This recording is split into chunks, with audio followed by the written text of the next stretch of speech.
Hey guys, welcome back to my channel.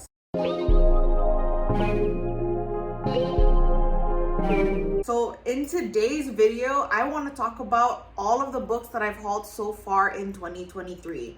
Now, looking at these two stacks in front of me, I'm actually pretty proud of myself because my usual rule is that I do not order more books than I've read in the month before. So I've actually been reading a lot more books because I'm really trying to reach my goal of reading 100 books this year. I've actually been purchasing and ordering a lot less books than what I've been reading. So these stacks are not too bad if I do say so myself. So some of these books, of course, I've already read and some of them I haven't. And without further ado, let's just get into it. So these first two books I want to talk about together. So I purchased Mistborn Secret History and Dawn Shard, both by Brandon Sanderson. And I got these really cute, smaller editions of these books. And I actually really love them. I thought I might have issues reading it because the font might have been too small, but it's actually not that bad, and I just think that they look so good together, especially on my Brandon Sanderson shelf. I had already read Dawn Shard before I purchased it and actually really liked it, but I did read Mistborn Secret History, and this one I really loved. It's been a couple years since I read the original Mistborn trilogy, so reading this kind of felt like bringing me back to that. Definitely really treasured these two. The next book that I purchased was Carrie Soto is Back by Taylor Jenkins Reid. I have generally really enjoyed Taylor Jenkins Reid's books. I was a bit worried about this one because I purchased this right after reading Malibu Rising. And I really liked Malibu Rising, and I really enjoyed one of the main characters, Nina, from that book. And so naturally, going into this, I was already expecting to really dislike the main character. And usually what happens with me is when I dislike the main character, I usually don't enjoy the book because I hate reading from that point of view. Despite me going into this book knowing that Carrie Soto is the other woman, but despite me going in there having this knowledge of who Carrie Soto turns out to be, I actually grew to really like her. So Carrie Soto is the newest book in Taylor Jenkins Reid's fictional celebrity universe. And Carrie Soto is actually a professional tennis player who is actually the other woman for the main character in Malibu Rising. So this follows Carrie Soto's professional journey of getting into tennis from a young age until she retires after getting a world record. And she comes back out of retirement in order to defend her record after an up-and-coming new tennis player is set to break it. So I really enjoyed this one. This was my first 5-star read of 2023. The next two books that I'm going to talk about, I'm going to talk about them together because it's Starsight and Cyclonic by Brandon Sanderson. So these are the second and third books in the Skyward series. I have had Skyward on my shelves for well over a year. And when I finally decided to read it, I am usually the type of person who has to read the next few books in the series right after. So I immediately purchased these two and absolutely loved it. You can even see I've actually tabbed these. And yes, so I have read these. I can't really talk about them much because, they are books in a series. It basically follows Spencer, who is part of the last humans in the galaxy or in the universe. And these humans live on this desolate planet and are being, hunted by aliens who are out in outer space and keeping them from escaping this planet. Now, Spencer dreams of becoming a pilot and being able to fight these aliens because her father was a pilot. But unfortunately, a few years in the past, her father infamously betrayed his flight crew and was shot down for it. So Spencer dreams of bringing some sort of honor back into her family, especially since she really looked up to her father.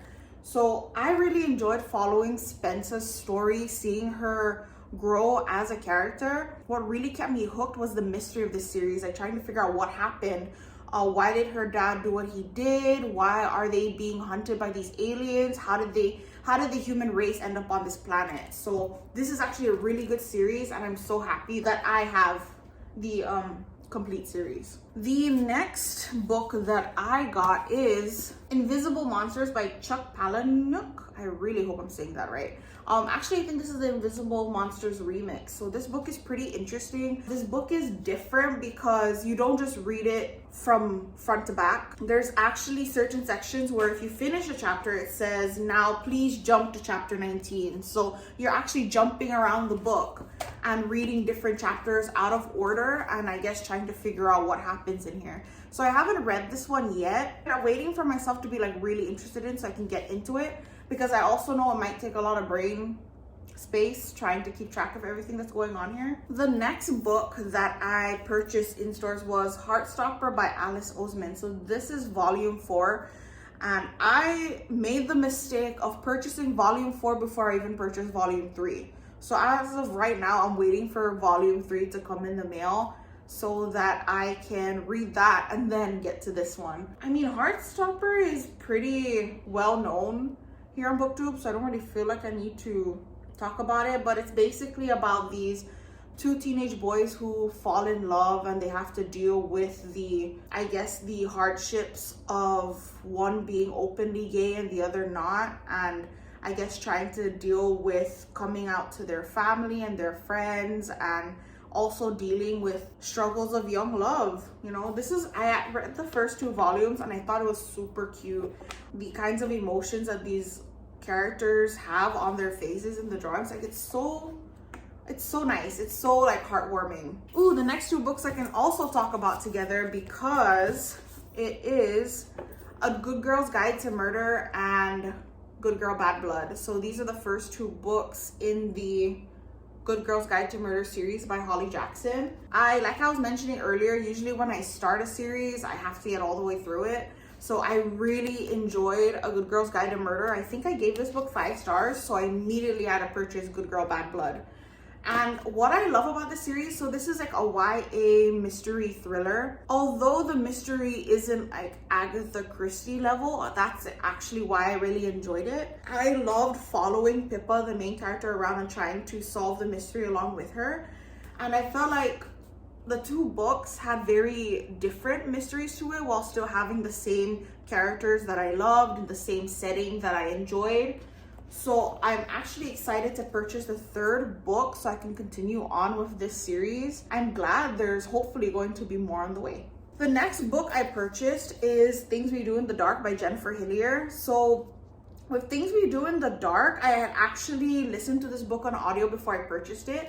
And because I really enjoyed the book on audio, I knew I needed to have this on my shelves. Things We Do in the Dark is basically about this woman. She wakes up in the bathroom and discovers that her husband is dead and there's blood all over her body. So she gets arrested, but she doesn't remember how it happened. She knows that she didn't kill her husband, but she doesn't remember how he ended up dead. And her being investigated for this murder kind of brings up things that have happened in her past. So I really enjoyed this book. I think I gave it 5 stars, so that's why I knew I had to add it, and I definitely highly recommend it to people if you haven't already. Another book that I kind of gives me the same vibes as that is Blood Sugar by Sasha Rothchild. I saw a lot of people on BookTube mention this book and say how great they enjoyed, or how much they enjoyed it. And I'm so glad to say that I really enjoyed this one too. So with Blood Sugar, I love reading from this main character's point of view. So this character is arrested for murdering her husband, but in her mind, she didn't murder her husband, but she is guilty of the other 3 murders that they're accusing her of. She definitely seems a little bit unhinged. So reading from her point of view, you would expect like she'd be this character you wouldn't be able to relate with, but she's actually seems so normal, unhinged, but very relatable. The next 2 books I can also talk about together because It Ends With Us and It Starts With Us by Colleen Hoover. These books are very well known for those of you that don't know. It Ends With Us is hard to describe. I feel like it's very polarizing. I've seen people who absolutely love this book, and I've also seen people who absolutely hated it. And I think that depends on what you expect going into it. I think the mistake a lot of people make is expecting a romance, just like Colleen Hoover's many other books. They go into this book thinking it's a romance, and it is not. When I recommend this book to others, I don't say it's a romance. It's actually, for me, it analyzes what a woman goes through in a domestic violence relationship. And I personally do not think that it romanticizes it at all.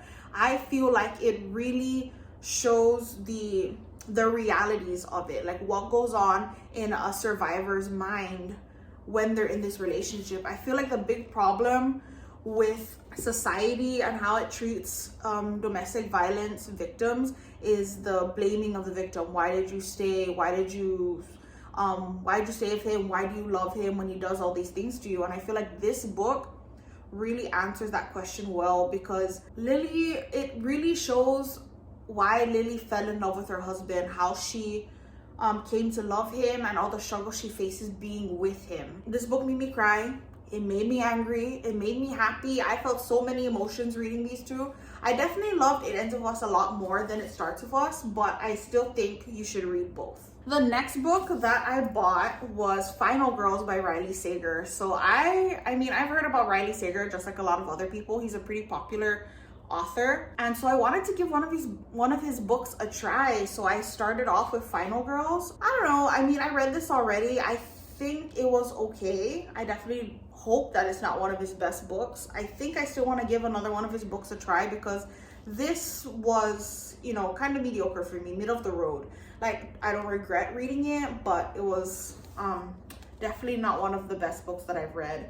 So this book basically follows this woman who was the victim of a crime 10 years in the past. So for those of you that watch a lot of like horror and thriller, or mostly horror movies, you know that one girl who survives the massacre, who survives the killing spree, who has that big showdown with the serial killer at the end. So basically Quincy had her own final girl moment. She was one of the victims of a tragedy, but she survived it while all her friends didn't, and we basically see how this has affected her. It's not just her, there are other final girls that are really being focused on by the media in the series. She meets them, and slowly secrets start to come out about the crime in their past and where they are now. I don't know what else to say about this book. I mean, it was okay. I'll keep it on my shelves, but hopefully I can find another Riley Sager book that I enjoy more. The next book that I purchased was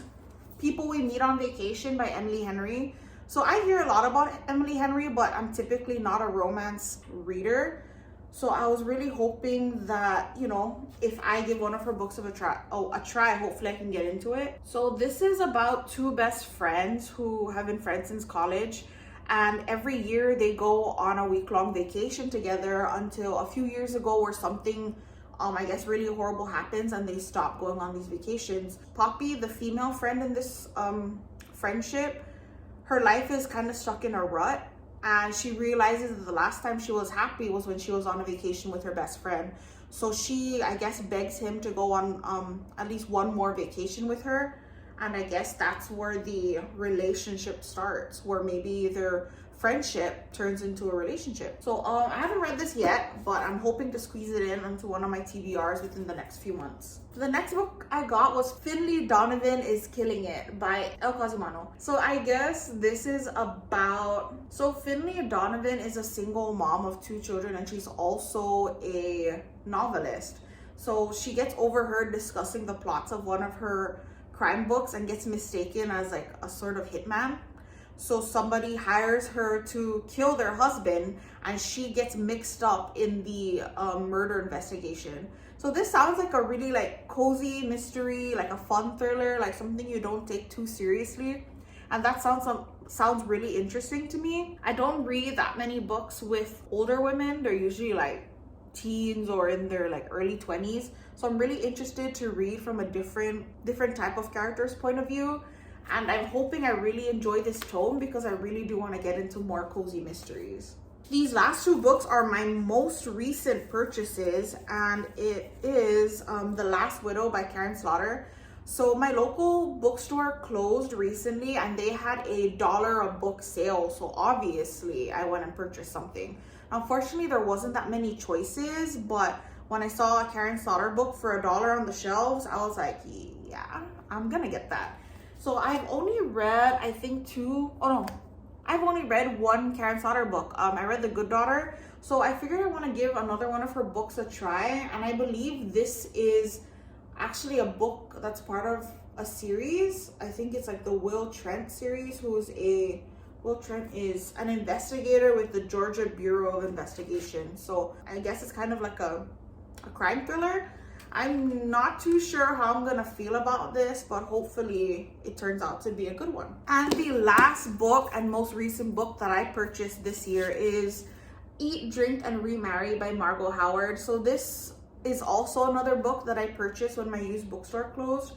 And it's just this is probably the only like completely random book that I purchased out of all of these books here. I read what it was about and I thought it sounded really interesting. So it's basically a memoir of this woman who has been married like 4 times.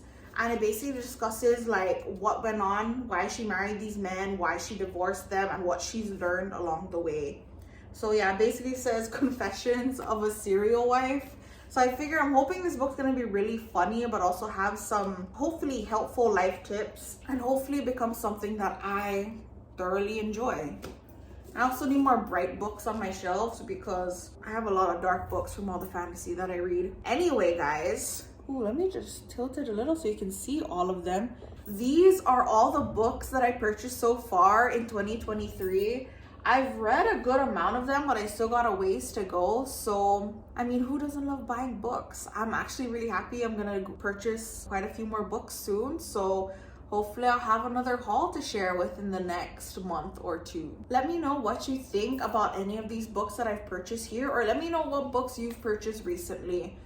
Thank you guys so much for watching this video, and I'll see you in the next one. Bye.